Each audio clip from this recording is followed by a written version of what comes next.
En dehors du contenu qui est évalué, l'analyse de la production des élèves peut également fournir des informations intéressantes sur leur manière de gérer la réalisation de la tâche. Mais qu'entendez-vous par là?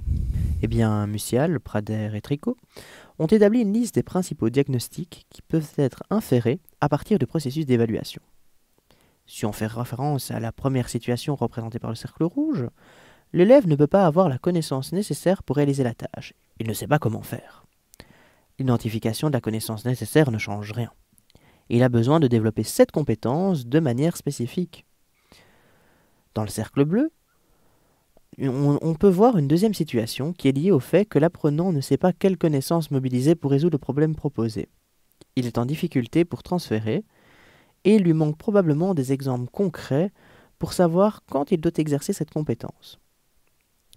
Dans le cercle jaune, on peut voir que l'apprenant peut aussi mobiliser la bonne connaissance, mais faire une erreur quant à sa mise en œuvre. Cette situation peut être induite par un problème d'automatisme ou par un problème attentionnel. Enfin, l'apprenant peut mobiliser une autre connaissance à la place, comme dans la situation exprimée dans le cercle gris. Cette difficulté peut être liée à la compréhension de la consigne, mais aussi à un problème plus profond qui témoigne souvent d'une maîtrise en surface de la compétence. Au-delà d'un choix dichotomique, correct ou incorrect, quand on évalue le travail des élèves, une analyse de la manière dont les connaissances sont mobilisées s'avère donc utile. Dans le processus d'évaluation, il y a également la question de la rétroaction. Oui, tout à fait. Dire que l'activité fait réussir n'est pas une proposition pédagogique qui est vraie. C'est plutôt l'activité dont les résultats sont connus qui fait la différence quand on apprend. Dans sa méga-analyse, Hattie montre clairement que le feedback, ou rétroaction, est un facteur de réussite. Ce principe est assez facile à comprendre. Sur la base de l'observation et de l'analyse de leur activité d'apprentissage, il est important d'informer les élèves à la suite de leur production. Il faut donc délivrer un feedback, leur donner une appréciation, leur indiquer si leurs productions sont adéquates ou non par rapport à l'attendu. L'objectif de la rétroaction est toujours de réduire les écarts entre l'objectif et la performance observée. Elle doit toujours porter sur la production et bien évidemment pas sur la personne. Pour Hattie et Timperley, ces retours efficaces passent pour les apprenants par 3 réponses à ces 3 questions clés. Où vais-je? Les objectifs par rapport à la tâche doivent être clarifiés et reformulés. Il s'agit d'un retour qui porte sur la progression dans l'apprentissage. Comment y vais-je? Mettre en avant les objectifs atteints, une confirmation, et les objectifs qui posent problème en analysant par exemple les erreurs commises au cours de l'apprentissage. Que faire ensuite? L'apprentissage est souvent basé sur une succession d'étapes. L'important est de préciser ce qu'il convient de faire pour atteindre l'objectif. Ce retour vise à fournir une relance significative, un coup de pouce, un indice, dans la réalisation de la tâche. Ces 3 sources d'informations qui interagissent ont un effet positif sur la qualité d'apprentissage. Dans sa méga-analyse, la taille de l'effet moyenne du feedback, mise en évidence par Hattie, est de l'ordre de 0,73. L'observation en cours d'apprentissage n'est cependant pas toujours aisée. À l'aide de matériel mobile, les élèves peuvent prendre de l'information. Dans ce gymnase, l'exploitation de l'enregistrement sur le smartphone ou au tableau enrichi par la notation permet aux élèves d'analyser leurs mouvements et de comprendre ce qu'il reste à améliorer d'un point de vue technique. L'application Tingling donne la possibilité à l'enseignant d'annoter des feedbacks multimédia, audio, animation, vidéo, sur une production d'élèves. L'intérêt, bien évidemment, réside dans le partage de cette information entre les élèves et d'observer ainsi des démarches de résolution différentes pour une même situation. Les correcticiels avancés comme Antidote fournissent des feedbacks précis à l'utilisateur. S'ils fournissent une alternative à l'utilisateur, que faire ensuite? Elles combinent une identification des erreurs et une information sur le pourquoi de cette erreur. Comment y vais-je? Les études portant sur l'usage des outils d'aide à l'écriture tendent à montrer que les élèves améliorent leur performance rédactionnelle dans la mesure où ils développent en parallèle des capacités d'autorégulation à travers certaines traces cognitives. Rappel de la règle ou exemple donné, laissé par l'usage de l'outil. Le feedback doit également pouvoir situer l'élève sur le chemin de la connaissance. Les ceintures de compétences, inspirées des brevets de Freinet, mettent en évidence la progression de l'élève au travers de ce qu'il maîtrise déjà, en valorisant les réussites, et de ce qui lui reste à réaliser dans le développement de la compétence. Chaque couleur correspond à un niveau de maîtrise décliné sous la forme d'indicateurs.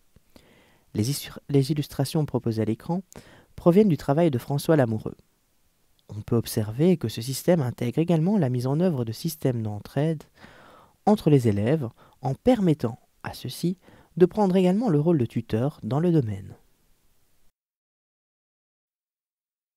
La visualisation du développement de la compétence est intéressante à présenter, notamment sous la forme d'un tableau identifiant les différents niveaux de maîtrise.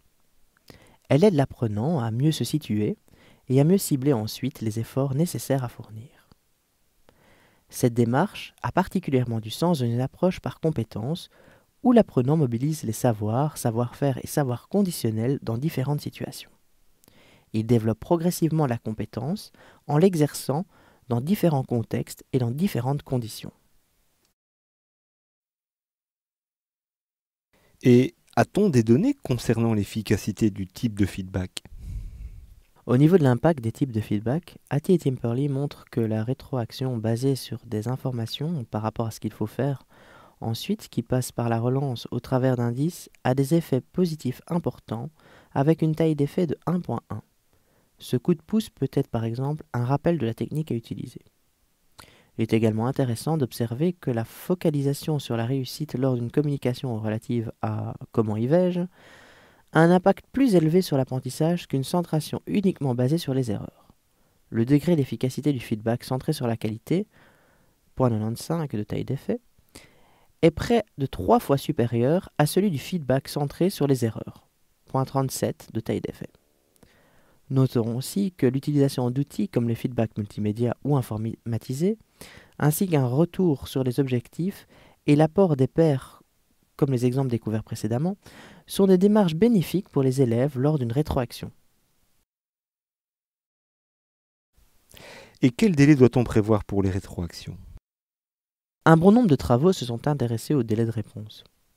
Clarana, Wagner et Murphy montrent qu'un délai important est pénalisant pour les tâches de bas niveau cognitif, des tâches d'exécution comme le calcul mental, qui demandent une rétroaction plutôt immédiate.